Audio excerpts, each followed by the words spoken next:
Hey guys, welcome back to We're Not the Same. I'm Katie. And I'm Brian. And today we are talking about a trio of topics. So we are excited to dive into a couple of different things and kind of give you a little variety, spice of life in this one.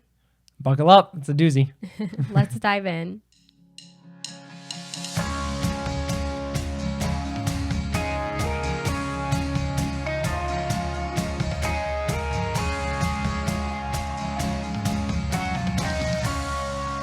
So today we have a whole smorgasbord of topics. I have no idea if I'm saying that right. We have a lot of different mishmash of topics that we are going to just combine into one episode. Yeah. And so there's not really a full episode on each topic necessarily. So, and just things that we've been talking about lately. So we're just bringing you guys into the conversation. That's right. And we thought it was a good pithy title to call it Guns, Drugs, and Rock and Roll. So the first thing I want to talk about is guns. So there's a lot going on in the country right now, and it has been going on for a long time, but there's a lot of things going on. And no matter what anybody says, it is your Second Amendment right to bear arms and have that uninfringed right. Yes. And the people who wrote the Constitution were really smart guys who had come out of, a reign of oversight from the British government. They were starting their own country. They, have fought in the American Revolution. They just fought in the American Revolution. We're here to start, writing the Bill of Rights. These aren't dumb people. And the second one was, arm your citizens so that we can defend ourselves against the government. And I don't care what people say or what Biden says, like, we have F-16s or whatever. It's like, hello, You're going to threaten your own people? Well, yeah, that's a problem in itself. But Jeez. Then you say, okay, well, that's what was going on in Iraq and Afghanistan. Like, these were people with guns, and we had air support, planes, helicopters, and it went on for years and years and years. Well, let's not get started on the whole war conspiracy theory. Fair enough. But the concept of just saying, like, well, we have planes, so we're going to kill you, our own citizens, if you don't need guns because we have planes, so we're going to win. It's just dumb. Well, he said he was going to nuke us all. Oh, fantastic. So. Yeah. Cool. Anyways, if you talk to anyone from any country where things have gone south, it all happens after the government is able to disarm the citizens. Just look around and see that it's true. And if you think that they're not trying to disarm us and it's just about getting guns away from bad people, then I don't have a nice way to put it. Like, wake up. Like, that's just what they're telling you. Like, of course, they're going to just tell you that. Whenever with anything has it, stopped bad people from doing bad things? Never. And what is the way that bad people with guns are always stopped? How do they always end up stopping them? With other guns. Good people with guns. So, of course, we just had the tragic Nashville school shooting, and there have been many school shootings, and those always seem to be what, tug at people's heartstrings and bring up all the gun control talk. But what people don't realize is that schools are one of the places that are gun-free zones. And it's advertised like that. Yes, it's advertised as that. Where else do we have a gun-free zone? At a bank, they have protection, like the armored guards and everything. Our president is heavily protected by guns. Our celebrities get armed security to protect them. Like, if you go to a concert, there's people around with guns for security. Everywhere you go, things are protected by guns. But our schools, our children, no, they're not going to be protected with guns. We're going to have a gun-free zone. We're going to let everyone know that it's a gun-free zone so that, the bad people who don't care about laws and rules can come in and do what they want to do, and there's nobody there that can stop them. I was just seeing a short today of one of these gun experts or guys who really knows their stuff, and he was talking about, I think he lives in Ohio, and they have a law in Ohio now that allows teachers to, I don't know if there's training involved. I think there is, because he mentioned, like, they have to go through a similar training that like police officers and do as far as like firearms go. But they're allowed to conceal carry and stuff in the classrooms, and there's been no incidences of any sort of school shootings or anything like that. Because people know if it's not a guns-free zone, like you're going to be... There's more of a chance that you're going to... Yeah, you're going to be stopped. Not be able to do what you want to do.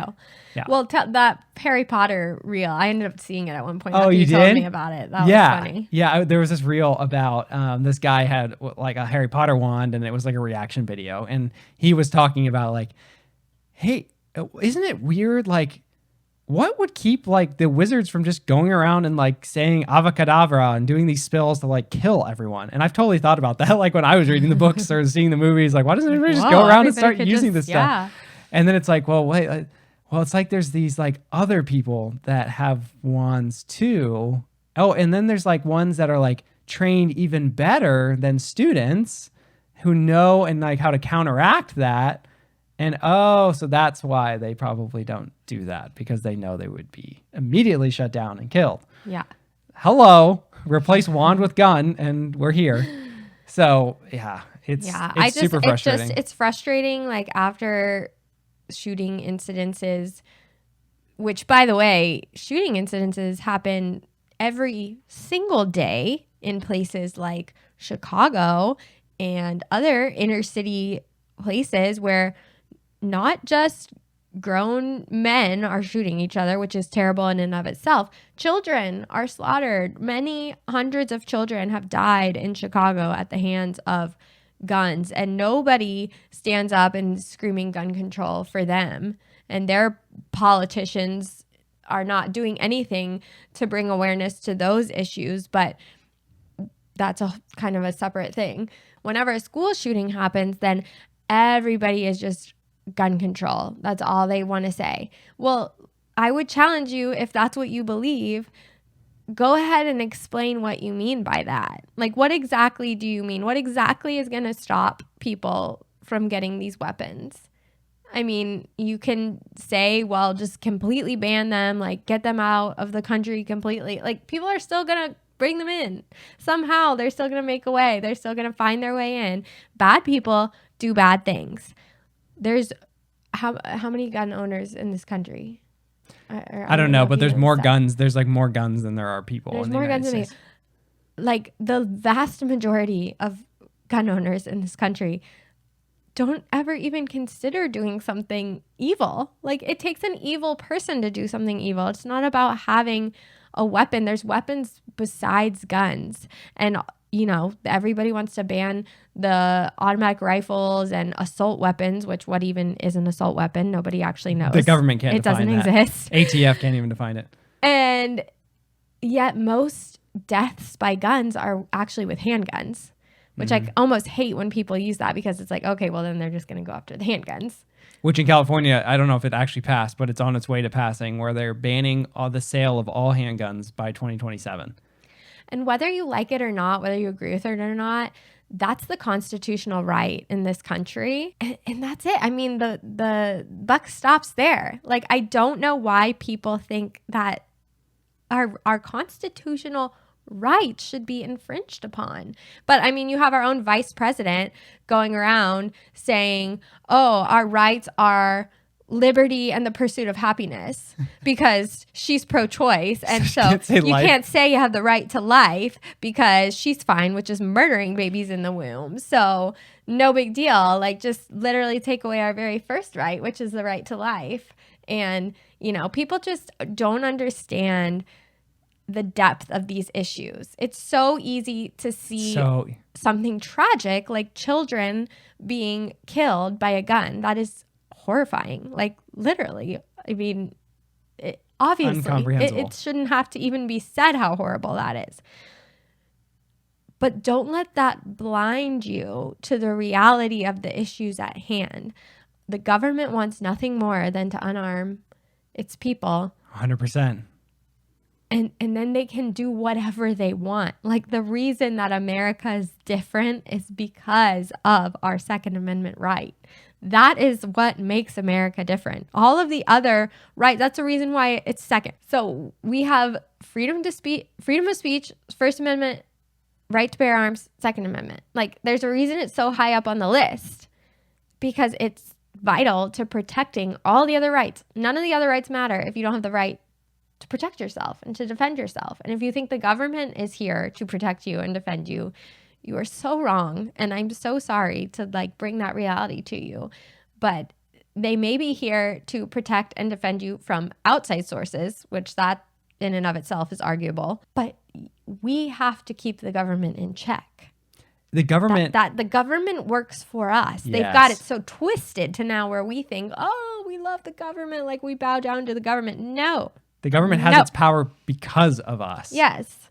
Like, please get interested, get passionate about constitutional law and look into it and learn it. We mentioned her before, Chris Ann Hall. She's amazing and knows her stuff. But it's just, it's really actually very simple. This is not Democrat, Republican. This is our Constitution. The Republicans infringe on our constitutional rights too. It's so, yeah, I'm more libertarian now. Like, I abolish the government. There's nothing, because even if you say, well, what about, laws against murder and stuff like that? We need those. No, we don't. We don't.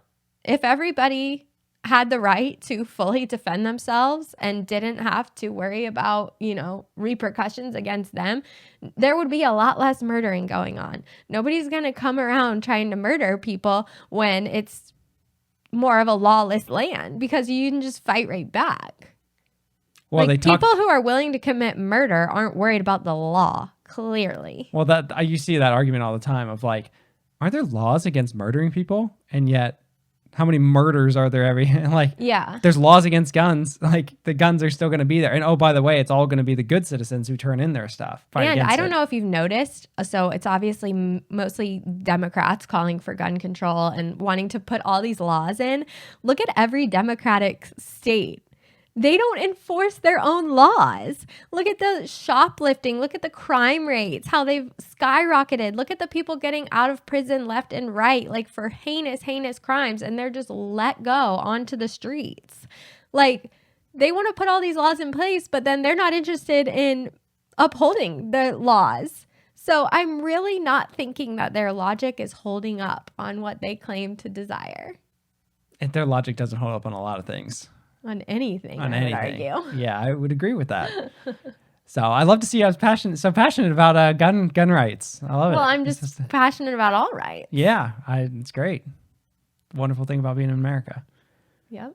But I was a few other things I want to say about guns that I think I've talked to you about in the past that have resonated with you. Like, stop getting so hung up on the look of a gun. Like, they plaster these AR, which is not assault rifle. It's the brand name of the original version of that gun look. Oh, that's interesting. Yeah, it's I can't remember the name off the top of my head, but it's like the armament that made that gun. It's like a brand name. It's not an assault rifle. But take any other gun. It's just the way that it's formed. Like, it's still, you pull the trigger and a bullet comes out just like any other hunting rifle or anything like that. Like, it has a magazine that holds just more rounds that gets fed up every time you pull the trigger. Like, it's just the way it's manufactured. It's not extra scary because of the way it looks. Like, it looks more tactical. So people are like, that's the killer of all things. And it's just like, the other thing too, I was going to say that I think I've said in the past too, is as you get used to firing guns, or you might be scared, especially I feel like there's a stigma that more women are afraid of guns, just recognizing that it's a mechanical device. It's got springs and metal rods and all these things in it. And it works because it's a machine that you have to do work on for it to work. So don't be too scared of them. Like, you need proper training and, don't do dumb things. But at the end of the day, don't be scared of them. They're a tool. They're a mechanism of protection. And it's so important for you and your family to consider having it. And against, it also is a defense against our government for if things, go bad. Yeah. And we were talking about the other day, like, if militia actually forms, like, you're really going to get out there and, be a part of it. And, who can say? We obviously are in a very bad place if that actually happens. But it's just the knowledge. Like, the government knows that it could happen. And so they can't just do whatever they want to the people. And remember, the ultimate goal of the powers that be of the world, it's not just America, it's of the world, is to keep us all divided and fighting over these issues. And so it's, to me, the things like this obviously need to be discussed, but we need to go back to facts and not feelings. Everything today is so worried about feelings. Well, I feel like gun control matters. Okay, well, it doesn't matter how you feel. And I'm not saying that to be mean or hurtful, but we need to look at the facts. We need to look at the Constitution upon which this country was founded. And we need to logically think through things and look at things from all different sides. Like, that's the other thing, is that in this country now we're in a place where mental health is very important, right? It's everybody, there's so much compassion and there's so much about mental health and so much coddling of mental health issues, which I don't think is all bad, right? But like anything, it can go from good to bad very easily. So then if you want gun control, well, certain people shouldn't be able to get a gun. Mm-hmm. Certain people with these issues. Well, do you really think the same people that are getting invited to the White House and brought up as heroes and, oh my goodness, thank you for speaking out on this, and all these people are going to be the same people that the same White House will say, oh, but we're not going to let you have a gun because you're crazy? It's not going to happen, folks. They're going to call people like us crazy, and they're going to say you don't follow our ideology, and so you guys are going to be the ones banned from getting things, because it's not going to go the way you think it's going to go. I can promise you that. That's so true, and 100% something that people don't pay attention to. Yeah. Like, oh, background checks are good, and like, a mental health test, and like they'll help determine like who should get one or not. That is the slipperyest slope, because if they get that control, they get to define who is mentally sound. Like, what did they say about people who didn't want the COVID vaccine? They said horrible things. They completely generalized every single person. If you're unvaccinated, you're a bad person. You're a grandma killer. You're anti-science. You don't care about people who can't have access to the COVID vaccine. And if they had the control of it, they would say you're mentally unstable and you can't get a gun. Like they would just take everything away from people because they don't agree with them. Like they tried to push the limit as much as they could. And in some areas they were able to push it farther. And in places like Florida, where we had somebody with at least somewhat of a brain leading our state, we were able to, kind of put a stop and say, no, this isn't right. This isn't constitutional. So and every state also has a constitution, which the states actually have more power than the federal government. That's the other thing to keep in mind. And then let's not even get started about, like you were telling me, the 3-letter agencies like the ATF. Like, how do they have so much power? How did the CDC have so much power during the pandemic? They're not congressionally. Who are these people? Yeah. We didn't elect them. We didn't vote them in. They don't have to vote to put things in place. They're not creating laws, but they're creating things that we have to follow or else we're punished. It's just insanity. What's going on in this country? And nobody stands up against it. And they're just going to keep pushing the boundaries as much as they can. It's bit by bit. So we're trying to keep this a little shorter. So that was 3 times our time limit for each topic that we had said. Perfect. Well, get out there, defend your Second Amendment right, exercise your Second Amendment right. And you don't have to. If you're not into it, that's fine. If you don't want a gun, don't have one. Like, yeah, it's your choice. Your body, your choice, right? Like, if you don't like abortions, don't have one. If you don't like guns, don't have one. Okay? It's tit for tat there. There you go. So next up is drugs. Yes, and we're not talking about the hardcore, drugs, street drugs, whatever. We're talking about stuff that I can guarantee is sitting in your medicine cabinet right now. I was going to say is more prevalent than street drugs. It's in every house drug and hospital drug, and it's on the streets too. It's in our water, I'm sure. They just haven't measured it. Oh, yeah. But we're talking about acetaminophen or Tylenol. Most widely known as Tylenol. But yes, acetaminophen. A lot of people I've seen in the low tox space, you'll see. So Tylenol, the actual brand name is usually dyed red, which is like red 40. So why are they even putting that inside something that's supposed to help your health? But then you have the like low tox brands like that Genexa acetaminophen. And I would see people who were clearly confused because they were thinking they were doing something better, or there would be a post about the dangers of Tylenol, and then it'd be like, well, I use the Genexa. But we're talking about the drug acetaminophen. It doesn't matter whether it's Tylenol or Genexa or any other brand. It all like the cold and flu medicine and all that, it's in there. Like, just look at the ingredient, active ingredient, acetaminophen. That's what we're talking about. Yep.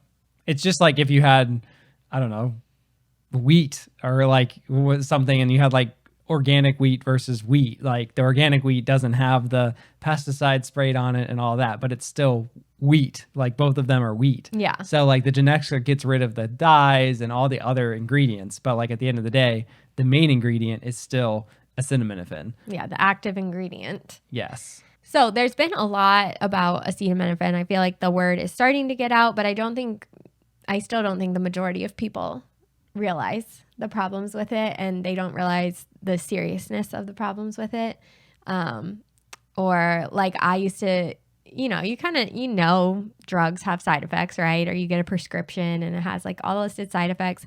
I used to always think like, oh yeah, like they put that on there for legal reasons, or that doesn't like really happen that much, it's just like off chance. But no, like these things actually happen a lot and frequently, and I think legally on the side effects they should have to list how likely the different side effects are, because I think people would be really shocked and horrified about some of the things that can happen. So acetaminophen has been in the news lately. Tylenol specifically, you might have even remember there was kind of a Tylenol shortage there for a while. It wasn't a supply chain shortage. It was pulled off the shelves due to Tylenol being in a bunch of lawsuits for being linked to autism in infants who either the mother while pregnant took acetaminophen, or as an infant the baby was given acetaminophen, which I know I was like very anti everything when I was pregnant. So I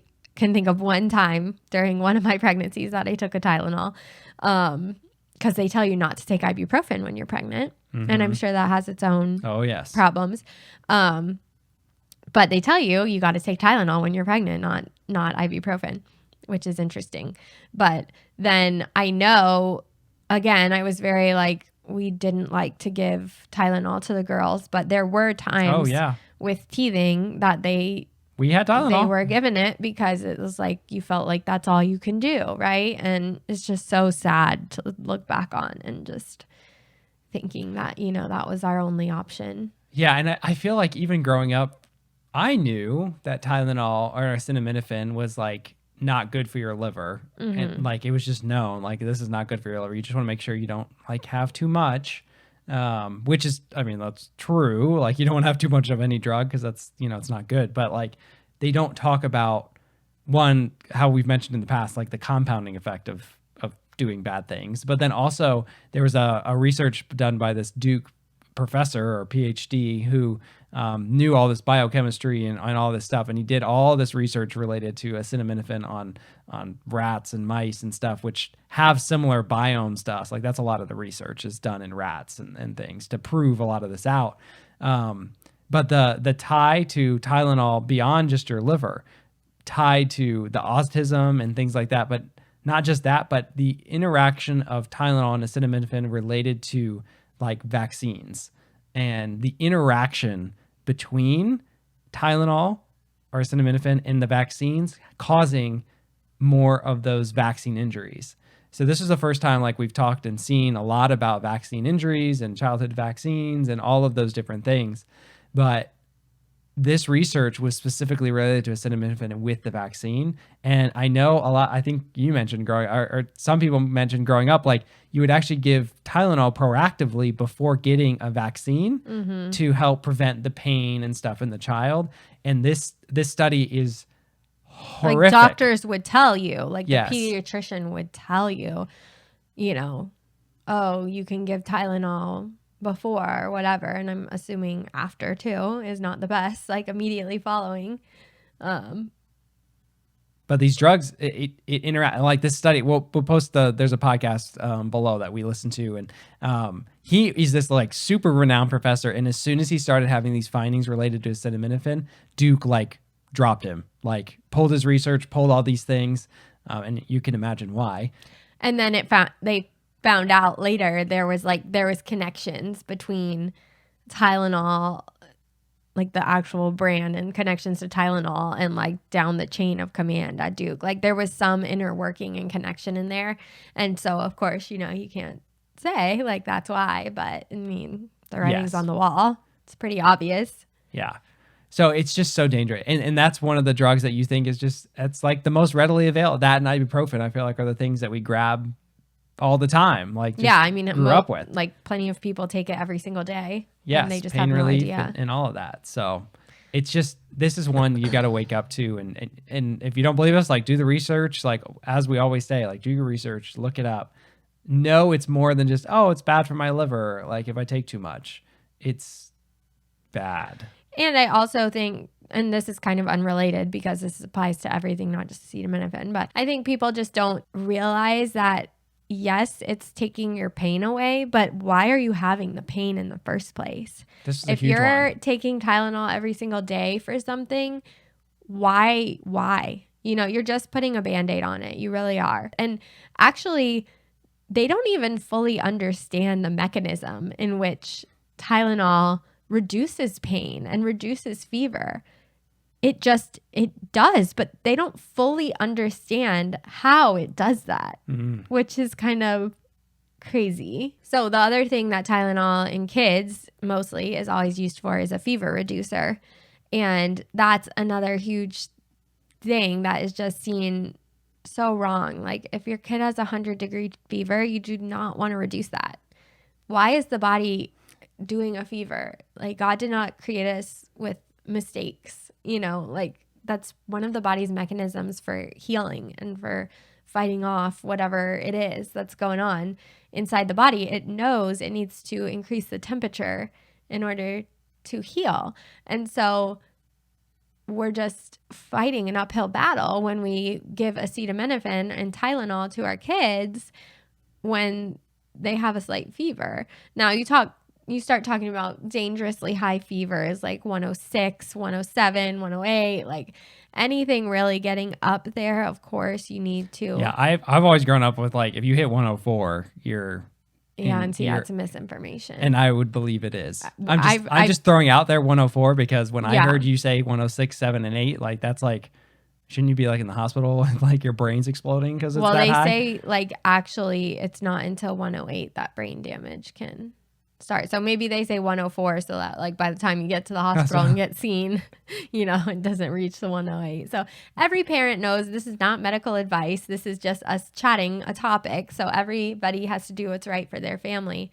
But we have seen firsthand the way that a fever can just knock out a sickness like in your kids if you just let the body do what it's made to do, and you'll just be amazed. Well, this is where, and again, I think it honestly comes back to control and all of that. Like they have manipulated us through fear for turning to drugs, turning to medicine, like turning to, hospitals and things like that. Like not bashing, like those things need to be there, but it's gotten us so fearful that when our kids have a fever, we're like, okay, we got to give them Tylenol or whatever it is to like bring that down so that they feel better and they start healing.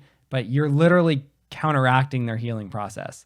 So, I mean, we had our youngest got sick and like got a fever one day, and she was sad. She was like, it was so sad. Like the lots of snuggles. She was pitiful.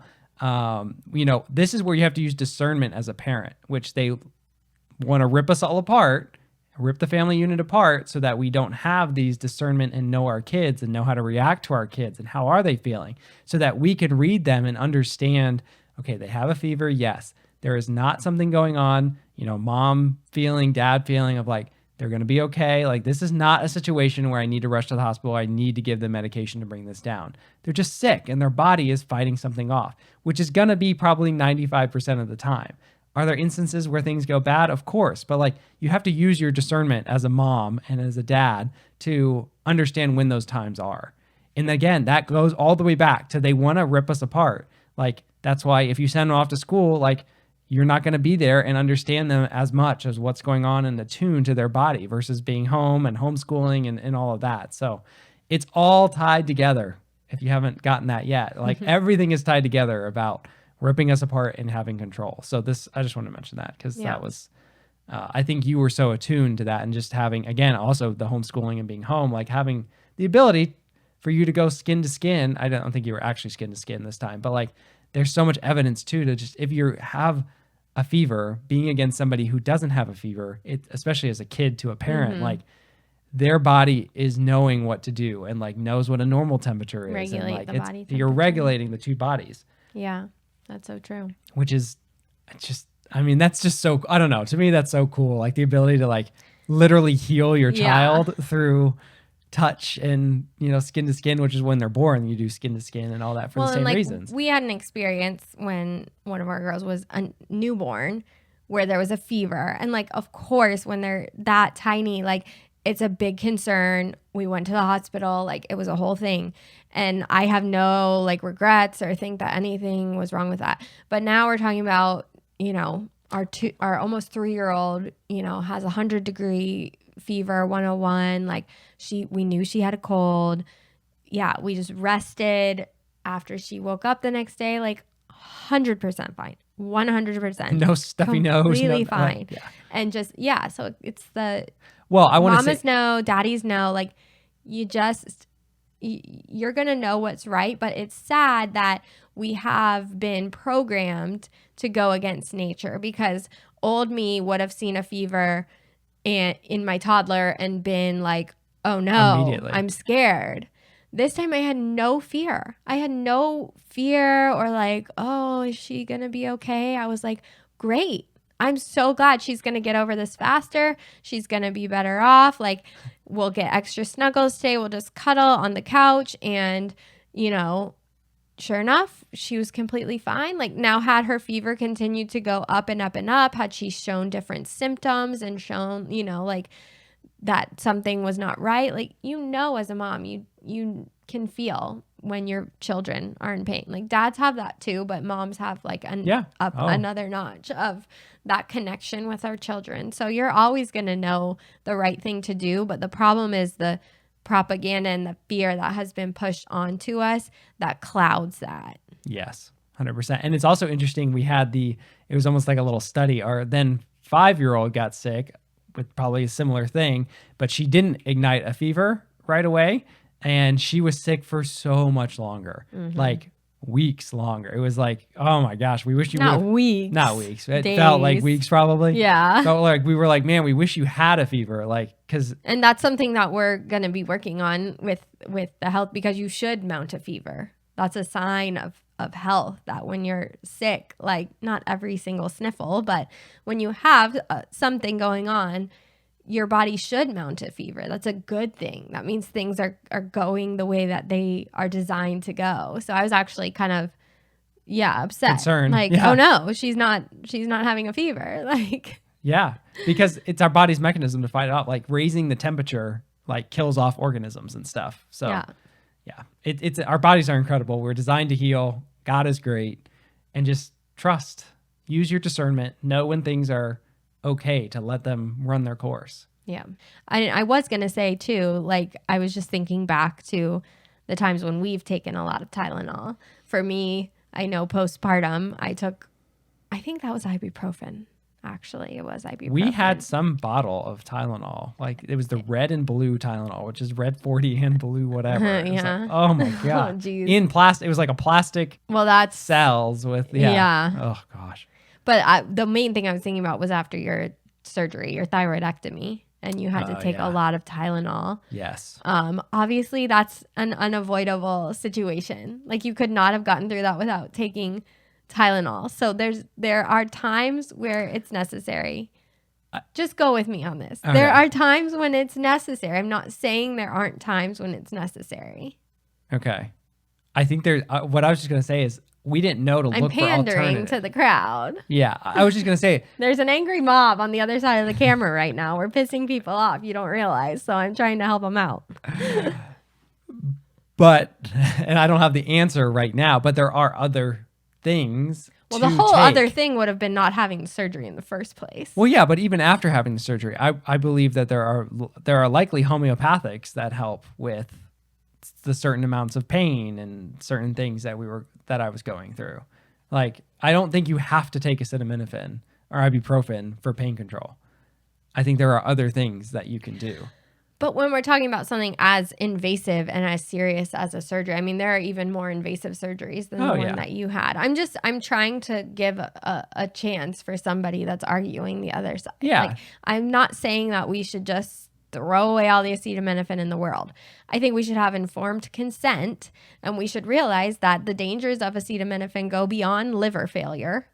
And like that's the one that they like allow for some reason to be well known is that it can have like liver problems. You're like, whatever, my liver's fine. Like, we know alcohol causes liver problems. That's not stopping many people, right? So obviously people don't understand, and the liver is like a super resilient organ. So you can really do a lot before your liver decides to just give up. Yeah. But there's a time and a place for things, but you have to understand the risks, right? And so that's the problem. People don't understand the risks. They think that it's all reward and no risk. And honestly, there's nothing that exists that's all reward and no risk. So it comes down to, like you were saying, the tie between acetaminophen and vaccines, the tie between acetaminophen and circumcision, the tie between acetaminophen and pregnancy. Like all these different things that people are just not aware of. And that when, like you said, this Duke professor, when you try to get the word out, it's squashed. And that's a red flag. That should be a red flag. Why? Why can't we let people know? Yeah. And I will say too, like we won't spend a lot of time on it, but like they give you bigger drugs when you have surgeries, like your oxycodone and your Vicodins and all those things, which we know, opioids, that we know are super addicting. And a lot of people get into like actual drug addictions and stuff due to these painkillers and things. And I think that's where too, you gotta, I mean, everybody's surgery and pain is different, but yeah, you're very tough.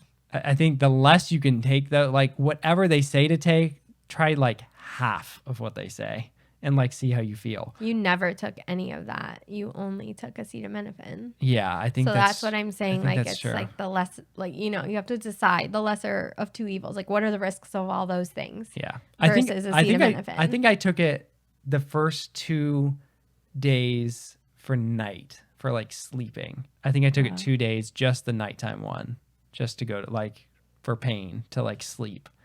But that's where you just, I just wanted to bring that up because like they prescribe you a bunch of different things. And like, I've always been wary, especially, I mean, I think you helped me be super wary of all these drugs, like high-end drugs and stuff. And you should be scared. Like there's a lot to be scared about in these drugs, more than just the addictive nature of them, but just try to be tough. But that's true. Like your body will heal, and yeah, use something different. And try to hold off on these major pharmaceutical drugs. Yeah. So, anywho, last up is rock and roll, which I love a good rock and roll song. So we're not just talking about rock and roll. No. This was inspired by something that I was talking about. Yes. On Instagram today, which is just music in general, and that is a rabbit hole that I bet you never thought that would be a rabbit hole, but it is. So I feel like more people know, like, even if you don't know the whole rabbit hole, like Hollywood is kind of messed up. Like there's a lot going on in Hollywood, like a lot of not so good stuff, shady stuff going on. Well, it's even worse than you could ever imagine. And that includes the music industry as a whole. And so there's so much like history. There should be a documentary on this. I don't know if there is, but this one hits so hard. Like this one hits so close to home. And like, I feel like, I know, I feel like this crosses into, I mean, like makes you think of the Duggars or the people who live out on the country and like rock and roll is a Yeah. sin and all this stuff. There's and a it's like, reason they ugh. paint them as crazy people, right? Because I they know. don't want everybody to believe what they believe. But we love music, like all sorts of different music, and like And I don't think we classic rock and rock really and roll and treaded pop into the and- darkness the way that Yes. some people do. yes, Like most of the things we were listening to, are they great? No. Are they wholesome? No. Do they make you sing about things that you don't even realize are bad that you're singing about? Yes. But it didn't have a direct.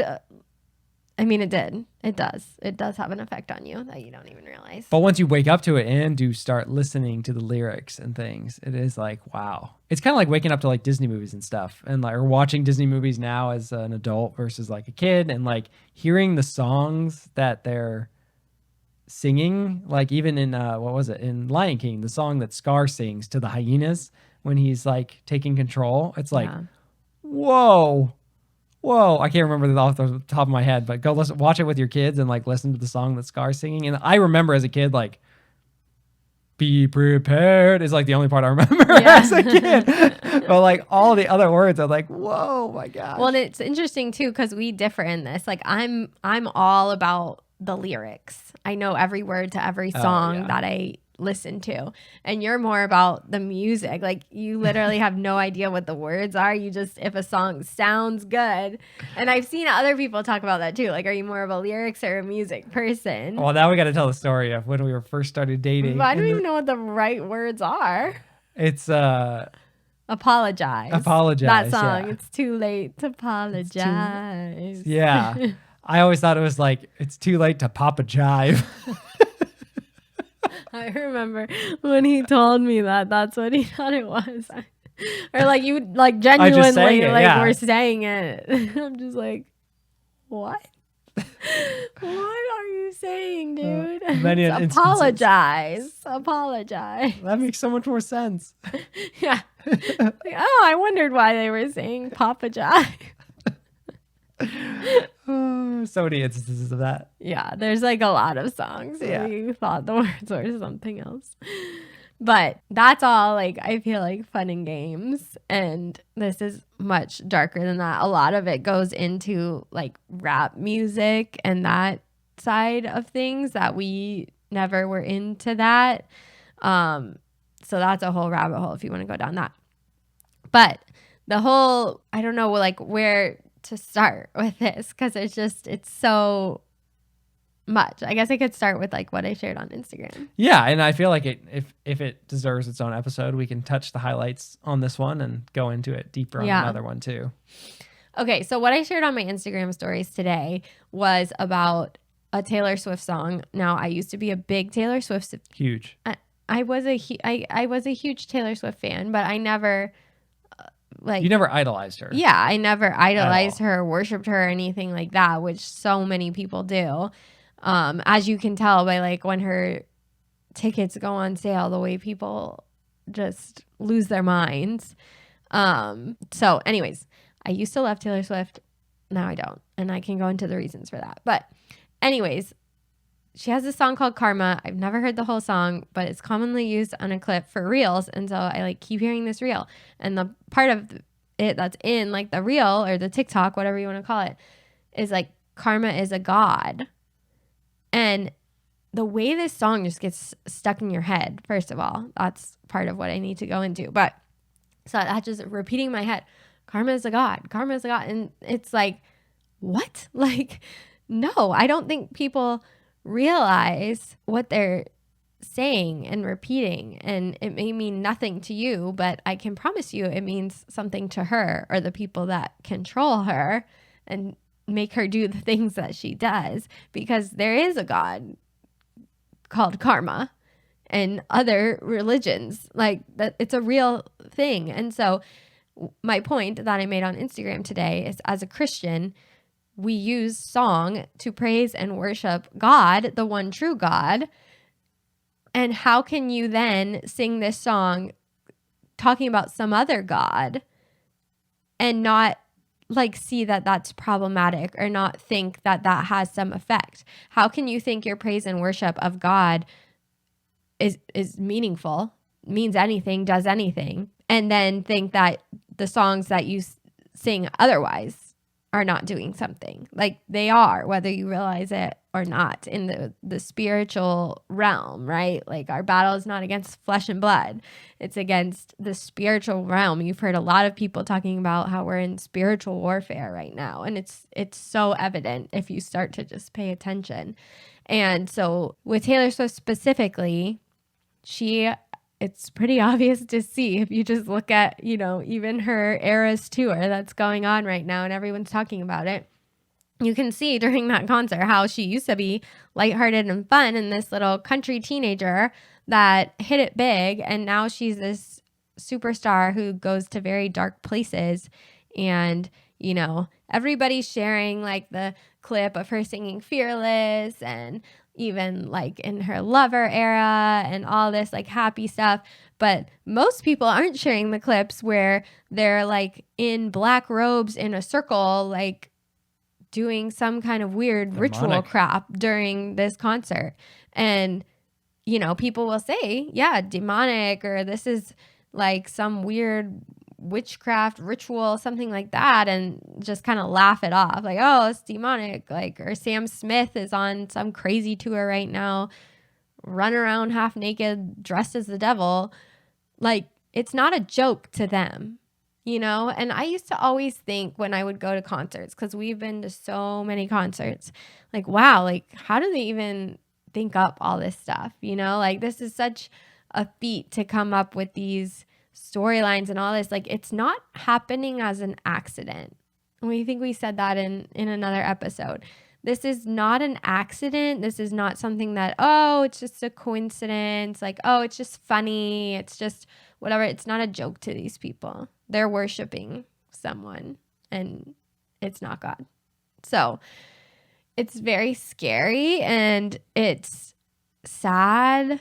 And, these are things that we used to enjoy, and just to have that taken away is very hard. Like, music is something I shared a lot with my dad and was just a huge part of my life. And I'm thankful that, we never, obviously I wasn't going to those type of concerts with my dad. It's more just like random country artist or something. And even, country is just not what it was just a few years ago. I mean, the whole music industry, every genre has just gone dark and woke and very scary. And I feel like I haven't listened to normal music in quite a while, because I feel like we always have our Christian music on and a Christian radio station and stuff. But I'd have to believe, just like most things, just like the medical world and other places, that there are good people that are just getting directed or soaked in or forced into. I think, could there be the potential where they get into a situation where it's either you grow or you don't, and you have to do, and you shouldn't choose to grow by doing bad things, but they do it. And they say, I sold my soul. And again, they're not kidding. They're literally selling their soul to the devil in order to achieve. Anybody who makes it so big, so super big, they've done things that they will not ever tell you about. And you have to understand that these things exist, like these meetings of these billionaires and these world leaders, like all of this. Like, I even heard there was a interview with Mr. Beast, and he talks about how he was invited to one of these billionaire get-togethers, and how that's like that he thought he was going to get in trouble for even saying what he was saying about how there's like armed guards, and it's all very like exclusive, and he can't say like who was there. And like, look at what's happening with Mr. Beast now. I know. I totally thought about that. It's all part of the plan. He's one of them. It's the same thing. These people start out, like, I firmly believe, like Taylor Swift, she starts out as this girl her whole life, loving music, like she's talented.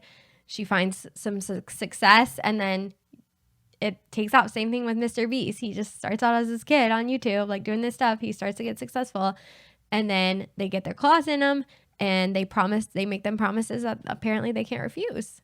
And it's just sad, especially for these people who were like raised Christian and their families have Christian values. And it all goes back to control, right? As soon as Taylor Swift and Mr. Beast, they have hundreds of millions of eyes and people that look to them and see what they're doing and influence. And if there are people with more power, can use them to get their agendas across. Yep. So, and of we're course, in a they fallen choose world, people, right? They choose somebody like Taylor Swift, who had a ton of young, impressionable, largely, I would say, like Christian girls following her. And they're going to try to influence them. Same thing with Mr. Beast. He's all about philanthropy. Like, he's a good guy. Parents feel comfortable letting their young children watch him because it's just fun and games and they're doing good for others. And so then they grab hold and, you know, run with that. And if you don't know what we're talking about with that, you can easily Google it, and I guarantee you'll see the answer right there. But it's going south. So if you let your young kids watch Mr. Beast, you might want to think twice about that moving forward. Yep. I can't think of the term right now, but there was something I was watching. It was like Satan has imposters, or he can create the exact opposite of what God create. Like, it's an imposter of what can appear to be a good thing, but he can flip it to be the exact opposite. And what God creates, Satan counterfeits or something like that. Yeah, counterfeits. That's what it is. Yeah, so you just see it coming true. Mm-hmm. But we just have to recognize, like, we're in a fallen world, and well, so that's the other thing that it goes into with the music. Like I was mentioning, how it gets so stuck in your head, and they use, like we talked about, frequencies and stuff with the fabrics, but that also goes to, there's healing frequencies. So sound at certain frequencies can heal different parts of you. Well, so there's the equal and opposite to that, where there's sound at different frequencies that can harm you. And so the music industry, especially, this goes into like more the rap and stuff, they use these frequencies that are harmful to people. And like, I just remembered about this whole, like, the Travis Scott thing a while ago. I think that was his name. That whole music festival that was like so dark and demonic, and they ended up having, like, the crowd trampled people, and people actually died and many were injured at this concert. And so what I had learned about that was, like, in the music, the way it's just relentless with the beats and the low frequencies that he uses in his music, like, it caused the mayhem. Like, it kind of, there's videos out there of like what happens to people. They're almost like taken over by some evil spirit, it looks like, when they're listening to this music. And it's like, I don't think people understand the dangers of what you're saying. And I had heard somebody talking about this topic. So they were talking about how the word sing in Latin is canto. And I don't know the etymology of the whole word, how they were tying it together, but somehow it was like chanting. Like, you're chanting.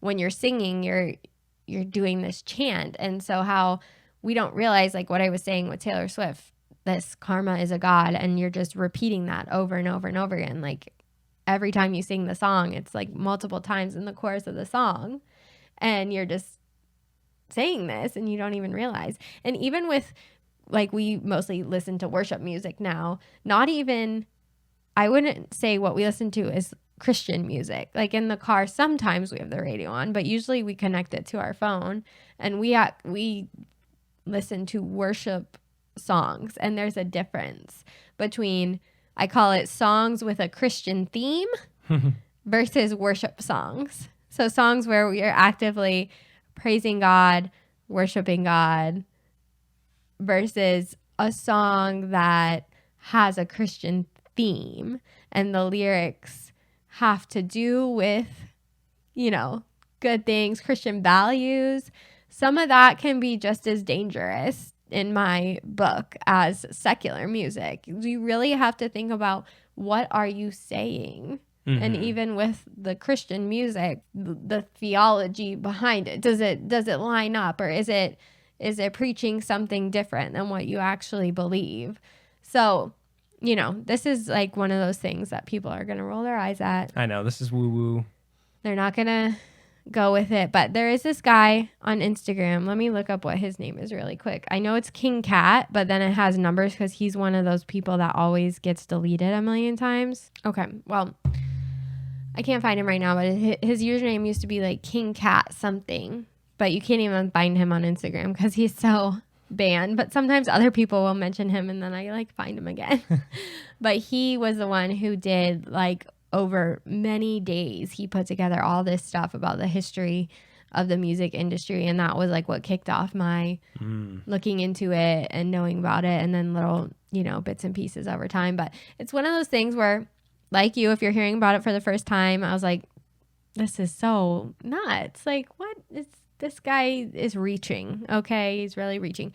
But if you actually take the time to listen to all the information and look into it, it's undeniable. And then you just see it in your own life. Like with the Karma song is a perfect example. Yep. Like it, just like all of the stuff we talk about on this podcast, it comes down to your belief that there is, whether or not there's evil.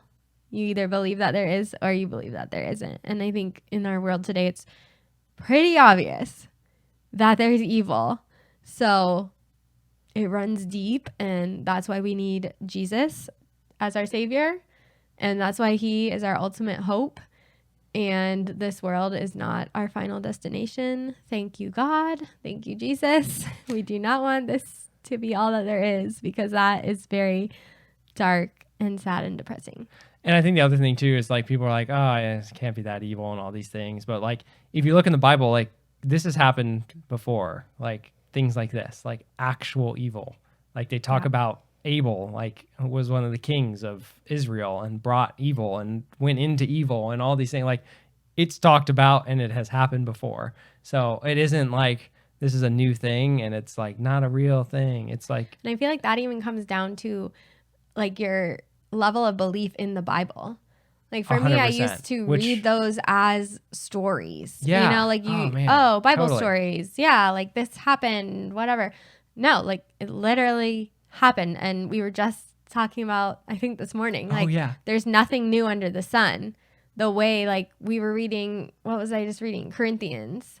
And I was telling him like, it's like, it really made me see that what we're going through right now is not new. Like this, it has all come before and will probably come again. And this is just what we have to deal with in this life, I guess. And so we just have to overcome it. Anyways, the point is that once you start actually reading the Bible as a history book and not as a story, it changes everything. And that's what it is, obviously. Yep. It's real things that happen to real people. And then it just takes the stories of faith of the heroes of the Bible to a whole nother level. Just imagine having faith like that. And I think that's what we aspire to have, but it's a work in progress. It is indeed. All right, guys. Well, that was a lot, but we were so thankful that you were here. And we just praise God for all of the hope that he brings to this world. Please like, subscribe, leave us a comment down below. And we just love you guys. Thanks for listening. We'll see you next time. Bye.